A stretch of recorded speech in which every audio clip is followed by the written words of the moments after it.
ডাক দেয়া বলে, স্বামী আমার কাঁদি, জীবনের একটা বিরাট অংশ এই মরুভূমির মধ্যে মরুদ্যানে আমি আর আপনি কাটাই দিলাম।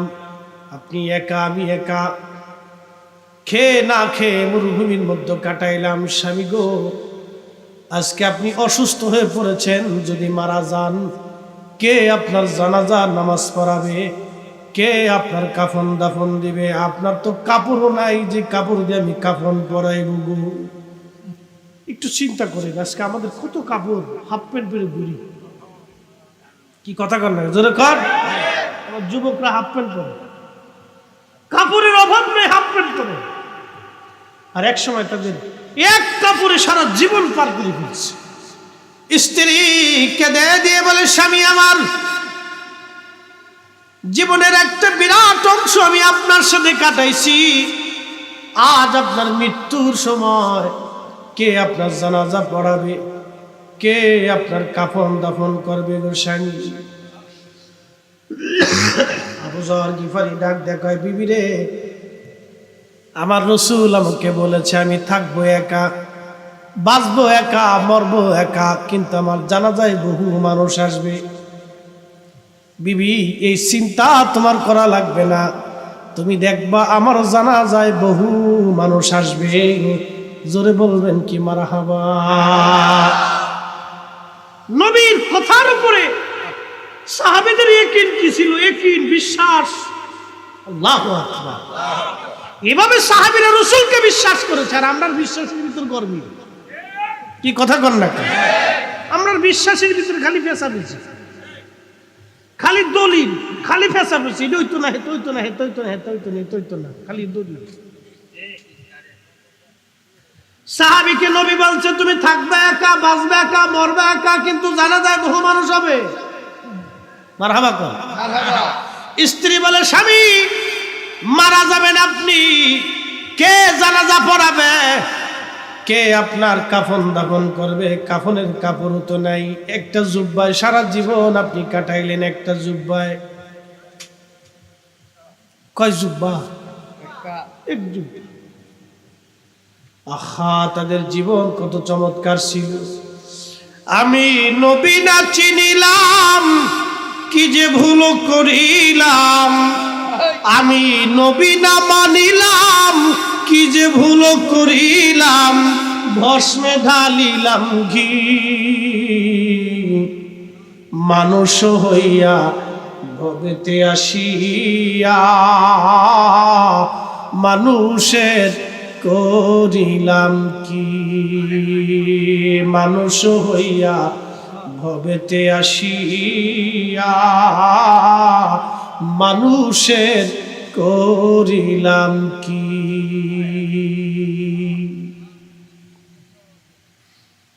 মানুষ তো হাজার হাজার, কিন্তু মানুষ আছে কয়জন? মিথ্যা না বললে মানুষের পেটের ভাত হজম হয় না, গালি ফায়সা কথা না বললে হজম হয় না, মানুষ না ঠকাইলে ভালো লাগে না। কি কথা কন না? সমাজ তখন এইরকম, বৌমা শাশুড়িকে দেখতে পারে না, শাশুড়ি বৌমাকে দেখতে পারে না। আহা, কি কঠিন অবস্থা চলতেছে আজ। সবাই আর স্বার্থের পাগল হয়ে গেল, দুনিয়ার পাগল।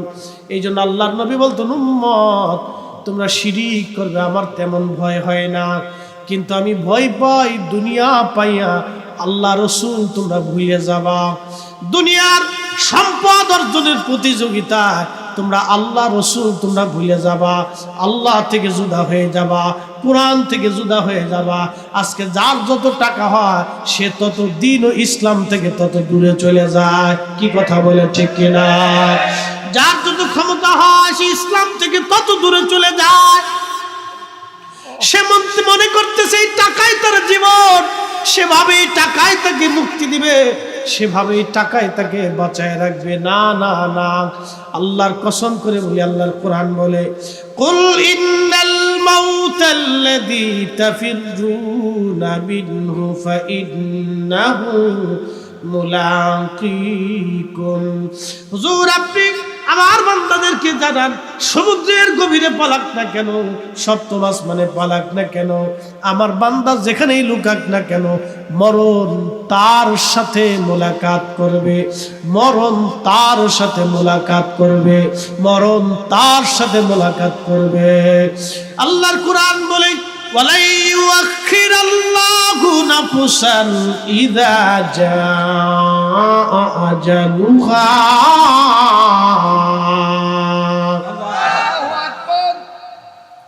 এই কোরআন বলতেছে, আল্লাহ বলতেছে, বান্দা তোমার জীবনের সময় শেষ হয়ে গেলে 1 সেকেন্ড আগেও হবে না, 1 সেকেন্ড পরেও হবে না। তুমি যত বড় প্রেসিডেন্ট হও, প্রধানমন্ত্রী হও, প্রধান সেনাপতি হও, বীর শ্রেষ্ঠ হও, বীর বিক্রম হও, ফিল্ড মার্শাল হও, তুমি যত বড় বিজ্ঞানী হও, ডাক্তার হও, ডক্টর হও, চিকিৎসা বিজ্ঞানী হও, তুমি নোবেল বিজ্ঞানী হও, যা কিছু হও না কেন, বান্দা 1 সেকেন্ড আগেও হবে না, 1 সেকেন্ড পরেও হবে না। দুনিয়াতে বাঁচার কোনো সুযোগ নাই। কথা বলেন ঠিক কিনা?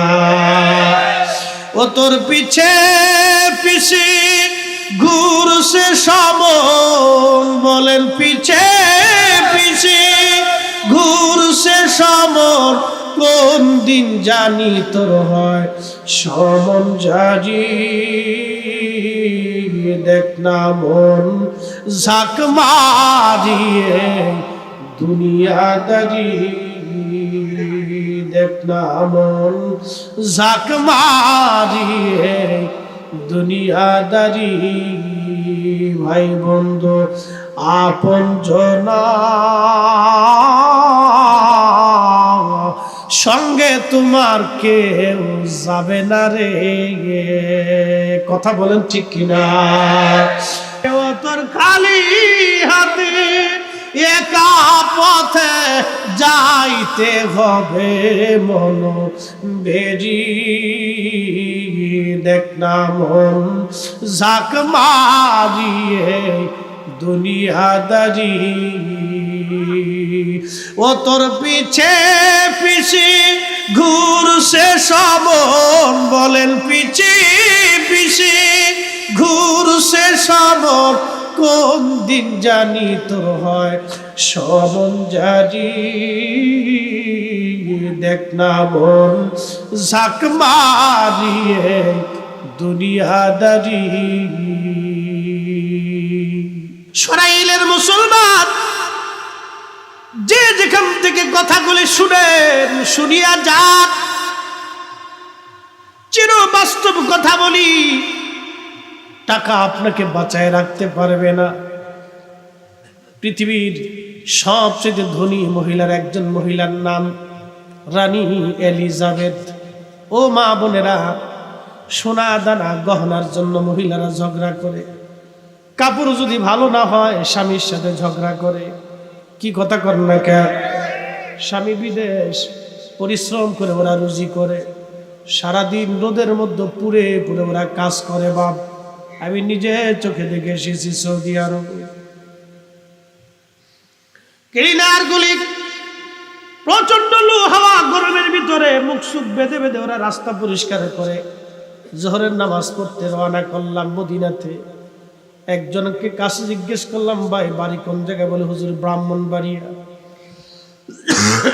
আমি বললাম, বন্ধু এই যে রোদের মধ্যে পুড়ে পুড়ে সারাদিন আমি দেখলাম আমরা হোটেল এসির মধ্যে থাকি, আর আপনি সারাদিনই রোদের মধ্যে পুড়ে পুড়ে কাজ করেন, কষ্ট হয় না? হুজুর কষ্ট হলেই বা কি করার আছে, আমি কি বাড়ি কি মা জানে? বলে হুজুর মাকে কি আর বলা যায়? বললে মা কষ্ট পাবে। হ্যাঁ নারীরা, টাকা কম হলে তুমি বেজার হও, কিন্তু স্বামী পরিশ্রম করে। আল্লাহ নবী বললেন, আমি কোন ব্যক্তিকে যদি সেজদার অনুমতি দিতাম আল্লাহর পরে, স্ত্রীকে বলতাম স্বামীর পায়ে সেজদা দেওয়ার জন্য। একবার জোরে বলা যাবে কি মারহাবা? স্ত্রীকে বলতাম স্বামীর পায়ে যেন স্ত্রী সেজদা দেয়, কারণ এই স্বামী এই ফ্যামিলির জন্য নিজের জীবন বাজি রেখে যুদ্ধ করে যায়। কি কথা ঠিক কিনা? ওয়ার্ল্ড, পৃথিবী একটা ব্যাটল ফিল্ড, এটা যুদ্ধক্ষেত্র। নিয়মিত আপনাকে যুদ্ধ করে বেঁচে থাকতে হয়। 24 ঘন্টা একজন পুরুষ পরিশ্রম করে ফ্যামিলির জন্য, সন্তানের মুখের হাসির জন্য একজন বাবা দিন বিদেশ পানি রক্ত করে ফেলেছে। স্ত্রীর টাকা কম হয়ে গেলে বেজার হয়, সোনা দানা কম হলে বেজার হয়, কাপড় কিনা কম দিলে বেজার হয়ে যায়। না না না না, ও মা বোনেরা শুনিয়া যান, পৃথিবীর অন্যতম শ্রেষ্ঠ ধনী মহিলা রানী এলিজাবেথ, তার কপালের মধ্যে একটা হীরক খণ্ড ছিল, নাম ছিল কোহিনূর। ৩,৫০০ কোটি মার্কিন ডলার তার দাম। বাংলাদেশের টাকা ভাঙ্গাইয়া ১,০০০ টাকার নোট দিয়ে বস্তা বাঁধতে যদি আপনাদের মাথায় দিয়ে দেওয়া হয়, নিয়ে সারতে পারবেন না, এত টাকা দাম। ৭০ বছর একজন নারীর কপালের মধ্যে হীরকখণ্ড শোভা পাইল। সে যখন মারা গেছে, বোন শুনিয়া যাও, কবর তারে খাতির করে নাই। কি কথা কর না কেন, ঠিক কিনা? এ নারী ছিল খ্রিস্টান, আল্লাহ খোদা মানত না, কবর তারে খাতির করে নাই, আজরাইল তাকে ছেড়ে যায় নাই, ১ মিনিট তার দেরি হয় নাই। পৃথিবীর সবচেয়ে বড় ডাক্তার তাকে বাঁচাইতে পারে নাই। কি কথা বলেন ঠিক? পৃথিবীর সবচেয়ে বড় হসপিটাল থেকে বাঁচাইতে পারে নাই। পৃথিবীর দামি দামি খাবার তার যৌবন ফিরাইতে পারে নাই। পৃথিবীর দামি দামি খাবার তার যৌবন ফিরাইতে পারে নাই। পৃথিবীর দামি দামি বিছানা তার জীবন আর ফিরাই দিতে পারে নাই। ভাই বন্ধু আপনজনা, সঙ্গে তোমার কেউ যাবে না রে। ও তোর খালি হাতে একা পথে, বলেন খালি হাতে একা পথে যাইতে হবে মন বেরি। দেখ না মন ঝাঁক মারিয়ে দুনিয়াদারি। বাজান রে, মানুষ মরে যাওয়ার পরে 24 ঘন্টা পরে তার পায়খানা রাস্তা দিয়ে পোকা বের হয়। ওই পোকা প্রধানমন্ত্রী চিনে না, রাষ্ট্রপতি চিনে না, প্রধান সেনাপতি চিনে না, বিরাট বড় বিজ্ঞানী ডিসিএসপি ওসি কিছুই চিনে না। মানুষ মরে যাওয়ার সঙ্গে সঙ্গে পোকাটা বের হয়ে আসবে। ওই পোকা সারা শরীরে ছড়াই যাবে, দুর্গন্ধ হবে। ওই পোকা ইমাম মুসল্লি চিনে না, ধনী দরিদ্র চিনে না, সারা শরীরে ছড়াই যায়, গন্ধ ছড়াইতে থাকবে। প্রাণের বিবি 40 বছর একসঙ্গে সংসার হলো, স্ত্রী বলবে তাড়াতাড়ি কবরে নিয়ে যান। কলিজার টুকরা সন্তানের জন্য বাবা সুদ খাইছে, ঘুষ খাইছে, হারাম খাইছে, মিথ্যা বলছে, মানুষ ঠকাইছে, মালে কম দিছে, আর একজনের জমি দখল করছে, আর একজনের টাকা মাইরে দিয়া মাথায় বাড়ি দিয়া রক্ত চুষে চুষে খাইয়া সন্তানের জন্য বিরাট বড় বাড়ি গাড়ি বানাইয়া আজ বাবা কবরে চলে গেল। ওই সন্তানটাও বাবাকে কবর থেকে ফিরাবে না, বলবে গন্ধ ছড়িয়ে গেছে, তাড়াতাড়ি কবরে দিয়ে দেন। অতএব দুনিয়ায় কেউ আপন না, ওই কবরে যিনি আপনাকে দেখতে আসবে তিনি নবী, নবী, নবী, নবী। একসাথে বলেন ইয়া রাসূলুল্লাহ। দেখতে আসবে নবী, নবী দেখার জন্য আসবে আপনাকে। দেখে আসি আমার উম্মত কেমন আছে। সরাইলের মুসলমান গোলামি করলে ওই নবীর গোলামি করা লাগবে, ভালোবাসলে নবীকে ভালোবাসবেন, আদর্শ মানলে নবীর আদর্শ মানবেন, দল করলে নবীর দল করবেন, জীবন দিলে নবীর পক্ষে জীবন দিবেন, কথা বললে নবীর পক্ষে কথা হবে, স্লোগান দিলে নবীর পক্ষে স্লোগান হবে। হাত উঁচা করে বলেন ঠিক কিনা?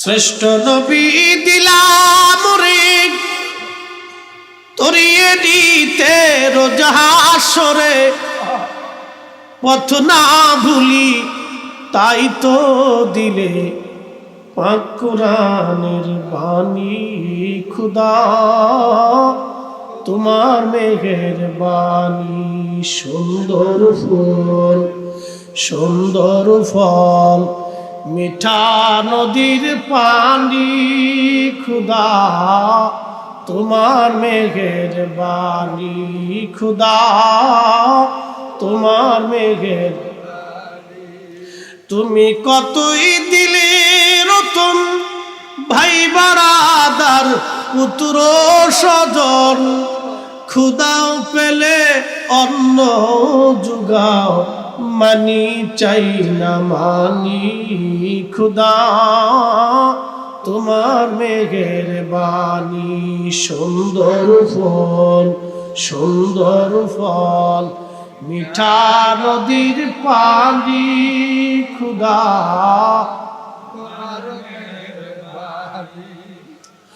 ও মুসলমান খুবই মনোযোগ দিয়ে শুনিয়া যান তার মানে কেউ আপন না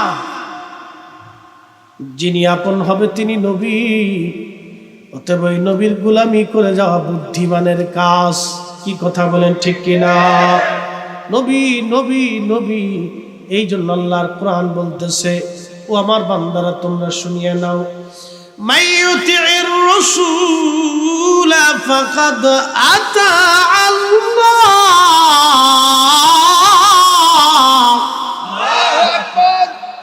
এই কোরআনে আল্লাহ নিজে বলতেছে বান্দা নবী মানলে আল্লাহ মানা হয়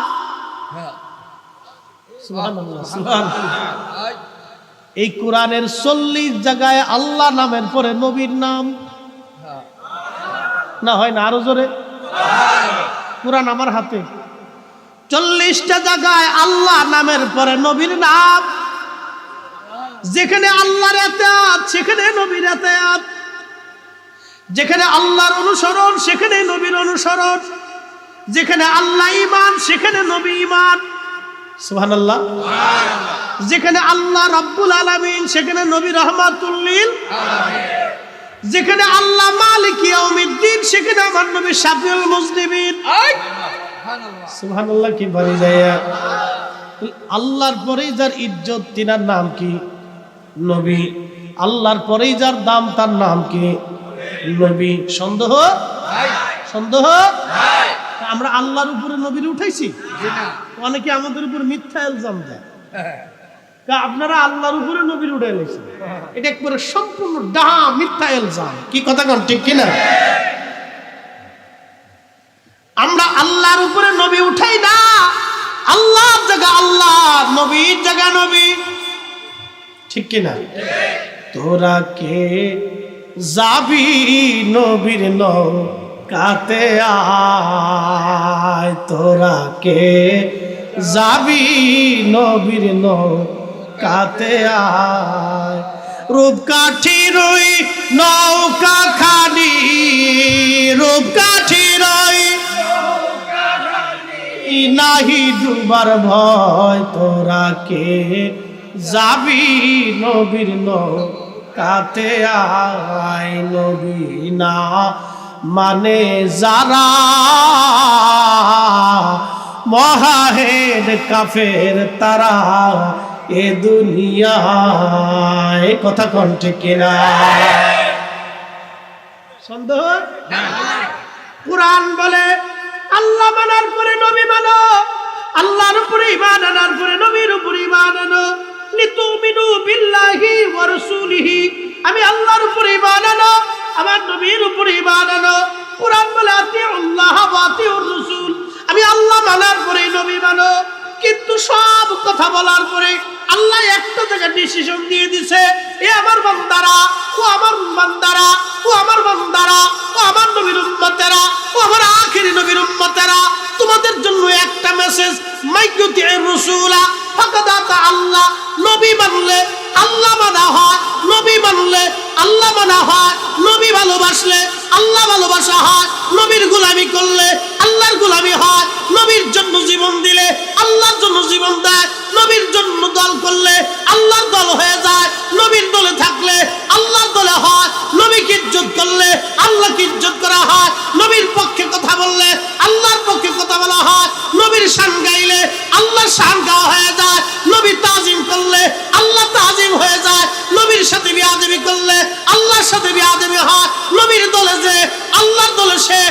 নবী খুশি, আল্লাহ খুশি, নবী বেজার, আল্লাহ বেজার।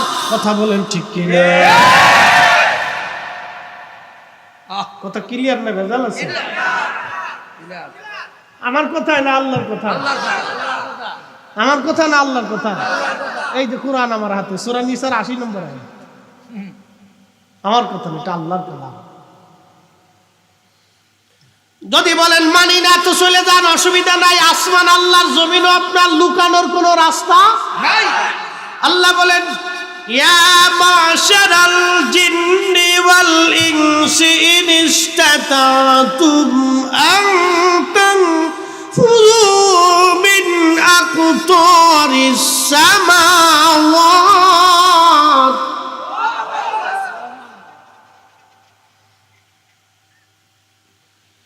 من أقطار السماوات والأرض فانفروا لا تنفرون إلا بسلطان. الله أكبر. কার কালাম? আল্লাহর কালাম. يا معشر الجن والإنس, আজিদ ও মানুষ, ইয়া মাশারাল জিন্নি ওয়াল ইনসি ইন ইসতাতাতুম আন তানফুযু মিন আকতারিস সামাওয়াতি ওয়াল আরদ। হে মানুষের জিন, তোমরা যদি পারো আমি আল্লাহর সীমানার বাহিরে, আমি আল্লাহর সালতানাতের বাহিরে, রাজত্বের বাহিরে, আসমান জমিনের বাহিরে যদি চলে যাও, আমি আল্লাহর আইন যদি ভালো না লাগে, আমি আল্লাহর কথা যদি ভালো না লাগে, আমার নবী যদি ভালো না লাগে, তো চলে যাও বাংলাদেশের এক নাস্তিক হারামজাদা, নাম আসাদুর, বলতেছে রাসূলুল্লাহ মরুর ডাকাত। আমরা মনে করি ও কুলাঙ্গার সন্তান, ও মায়ের অবৈধ সন্তান, ওর জন্ম ঝোরে জঙ্গলে অবৈধভাবে হয়েছে।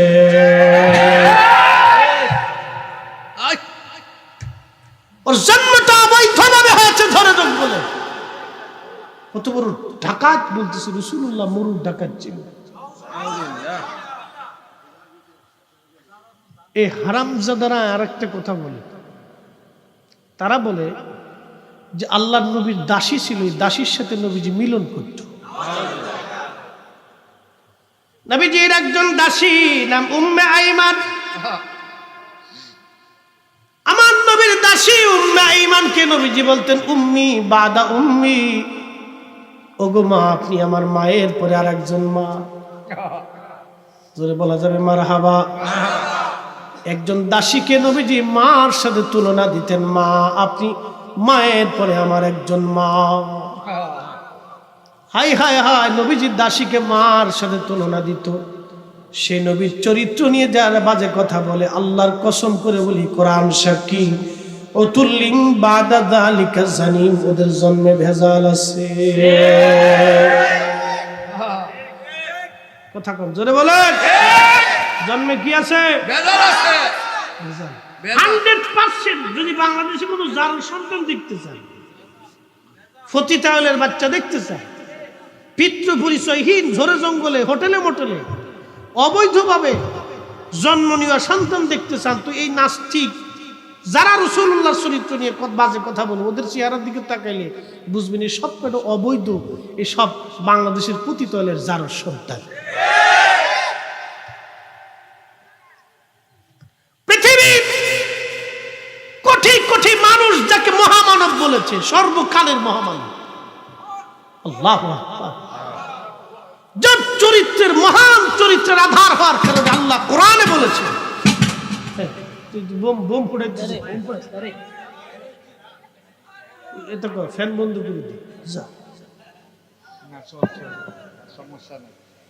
আচ্ছা, একটা দরুদ শরীফ পড়ি। আল্লাহুম্মা সাল্লি আলা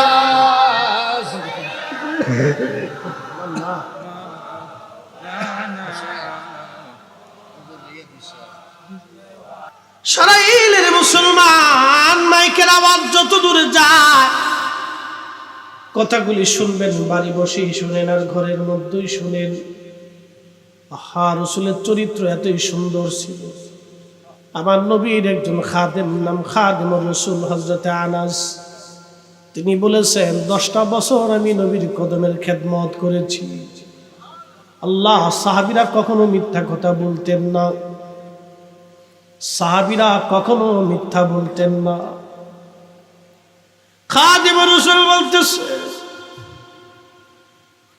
10টা বছর নবীর কদমের গোলামি করছি, 10টা বছর আমি খেদমত করেছি। 10টা বছরে আল্লাহর নবী কোনোদিন আমাকে একটা ধমক দেন নাই। 10 বছরে আল্লাহর নবী কোনোদিন আমাকে ধমক দেন নাই। নবীর 11 জন স্ত্রী, আমাদের 11 জন আম্মা ছিল, যারা বলে রাসূলুল্লাহ কাম পিপাসা মিটানোর জন্য অধিক বিয়ে করেছিলেন। ওই যারও সন্তানদেরকে জানানো উচিত আমার নবীর প্রথম স্ত্রীর নাম আম্মা জান খাদিজাতুল কুবরা তাহেরা তাইয়্যিবা। বয়স ছিল 40, আমার নবীর বয়স ছিল 25। 25 বছর একজন যুবক 40 বছর একজন নারীকে বিয়ে করেছিলেন, নিজের কাম পিপাসা মিটানোর জন্য না। কথা বলেন ঠিক কিনা?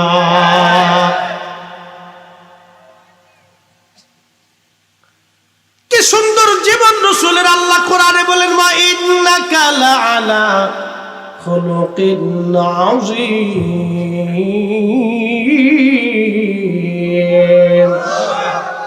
ও নবী, আপনি মহান চরিত্রের আধার, আপনি মহান চরিত্রওয়ালা। এত সুন্দর চরিত্র আর কোনোদিন কখনো জন্ম হবে না।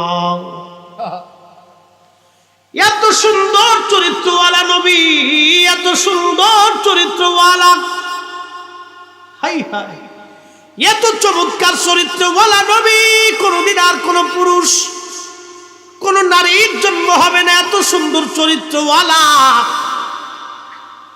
রাস্তা দিয়ে হেঁটে যাওয়ার সময় ছোট্ট বাচ্চাকে নবী আগে সালাম দিতেন। আহা, কোনদিন কোন অপরাধী, কোনদিন কোন মেহমান তার থেকে জুদা হন নাই। এক ইহুদি নবীর বাড়ি আসছে মেহমান হয়ে। আল্লাহর নবী ইহুদিকে সুন্দর করে আপ্যায়ন করলেন। সুন্দর করে আপ্যায়ন করার পরে রাহমাতুল লিল আলামিন আপ্যায়ন করলেন, বিছনা করে দিলেন, রাত্রিবেলা ঘুমাইছে। এমন খাবার খাইছে ইহুদি, খাইছে তো খাইছে, ঢক মতো খাইছে, কিন্তু রাত্রিবেলা তার পেট অসুস্থ হয়েছে, ফুড পয়জন হয়েছে। রাত্রিবেলা বিছানা, বাথরুম না পেয়ে বিছানার মধ্যে সে বাথরুম করে দিচ্ছে। ইহুদির চিন্তা, আমি এই মেজবানের বাড়ি খাইলাম, এই বাড়িতে আমি ঘুমাইলাম, তার বিছানা নষ্ট করলাম, সকালবেলা যদি দেখে তো আমাকে কি বলবে, আমি চলে যাই। অন্ধকার থাকতে থাকতে ইহুদি পালায়ে চলে গেল, কিন্তু ভুলে তার তলোয়ারটা রেখে গিয়েছিল। ওই ইহুদি এবার চিন্তা করলো, আমি তো ছেলে আসছি কিন্তু তলোয়ার রেখে আসছি, আমার দামি তলোয়ার, এই তলোয়ার হারাইলে তো যাক, লোকটা না হয় আমাকে নয় থাপ্পড় সপ্পড় কিল ঘুষি মারবে, বাঁকা জাকা করতে পারে, এর চেয়ে বেশি কিছু না।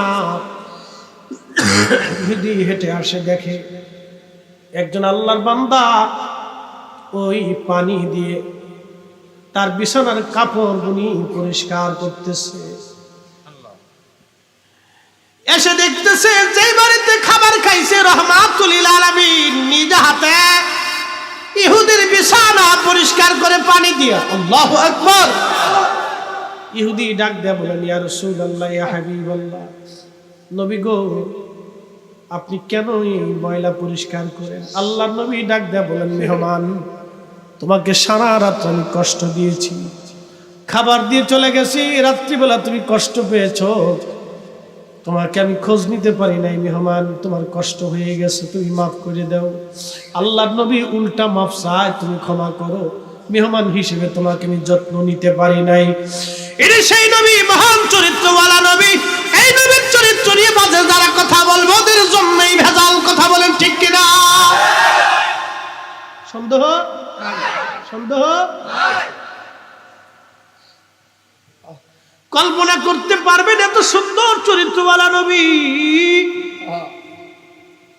ইহুদি ডাক দেয়া বলেন, ইয়া রাসূলুল্লাহ, আমার আর বুঝার বাকি নাই, আপনি দয়া করে আমার কালেমা পড়ায় দেন, লা ইলাহা ইল্লাল্লাহু মুহাম্মাদুর রাসূলুল্লাহ সাল্লাল্লাহু আলাইহি ওয়াসাল্লাম। ইহুদি সাথে সাথে কালেমা পড়ে মুসলমান হয়ে গেলেন সাথে সাথে। আর এক ইহুদি আসছে মসজিদের ভিতরে লুঙ্গির কাপড় উঁচে করে পেশাব করতেছে মসজিদে নববীতে।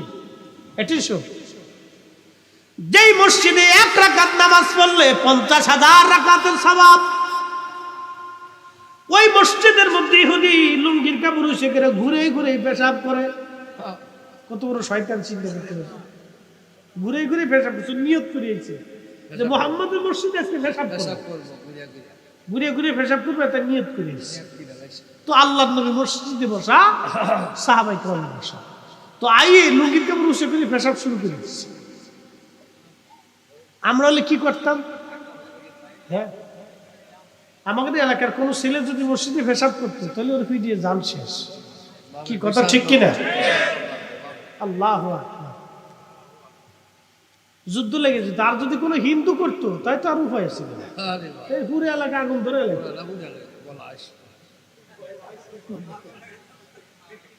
দেখেন রাসূলুল্লাহর আদর্শটা কি। আল্লাহু আকবার।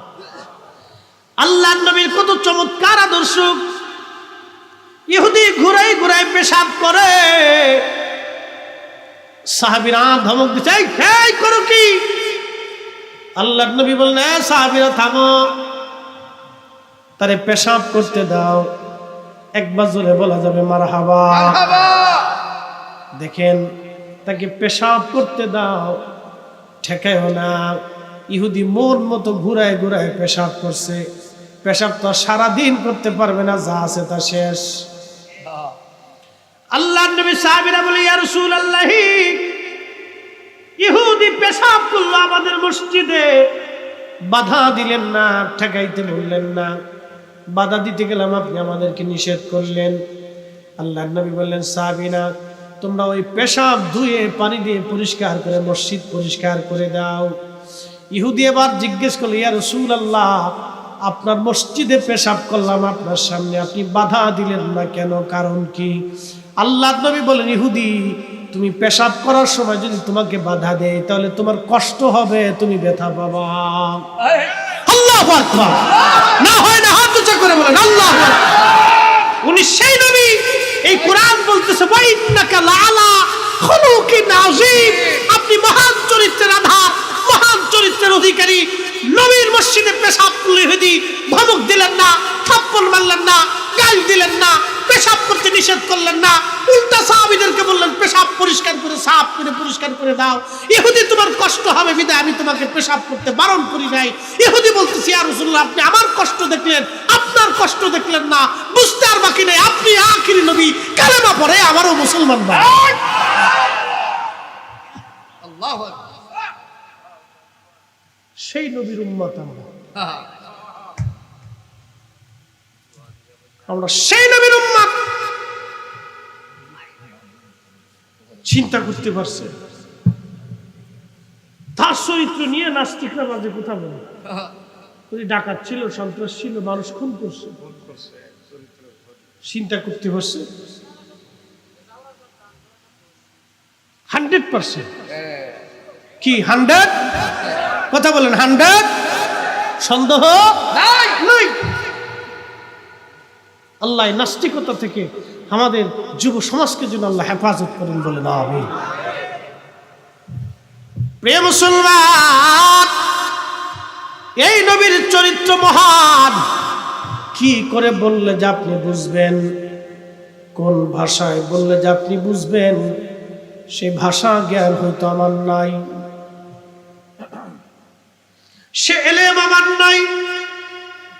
এই জন্য আল্লাহ রাসূল বলেন, ফালাইকুম বিসুন্নতি, তোমরা আমার সুন্নত মানো, ওয়া সুন্নাতিল খুলাফাইর রাশিদিন আল মাহদিন, তোমরা শুধু আমার সুন্নত মানবে না, আমার পরবর্তী খুলাফায়ে রাশিদিনের সুন্নত তোমরা মেনে চলবে। একবার জোরে বলা যাবে কি মারহাবা।